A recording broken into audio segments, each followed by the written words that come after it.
And looking ahead to tomorrow, several communities will hold local elections. That includes Portland, where voters will decide on a ballot question involving rent control. Rent control, right. Question A would change the city's rent control ordinance and get rid of a 5% cap on how much landlords can increase rents once a tenant moves out.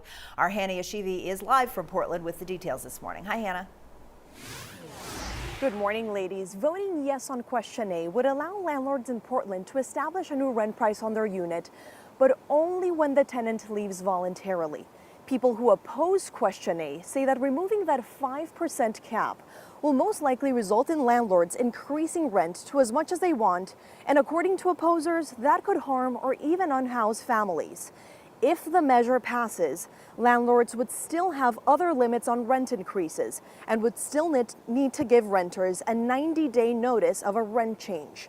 Lisa Franklin will vote no on question A because she's afraid newly available units could become way too expensive for Portland renters if the referendum question passes. But first, you'll hear from Bobby Cope. She's a landlord in Portland who will vote yes on question A because she says being capped at 5% is an unrealistic number to keep up with all of her unit expenses, including mortgage, maintenance, cleaning, tax increases, and other bills.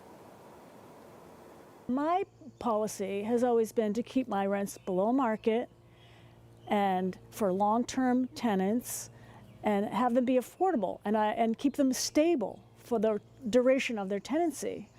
Now, when somebody moves out, I can't raise the rent any more than 5%. So if I've been renting to someone for $1,000, that's $50. So if someone has lived there for 10 years or even 5 years, I can raise the rent only 5% on a move out with a new tenancy.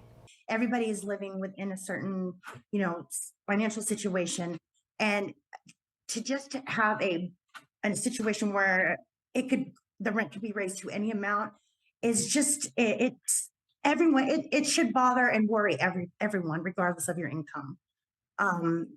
And it is going to make it perhaps that we will have a lot of very empty buildings that nobody can afford to rent to. If you have not voted absentee, tomorrow is election day, and here in Portland, polls open from 7 a.m. to 8 p.m. Live in Portland, Hannah Yeshivi, News Center, Maine.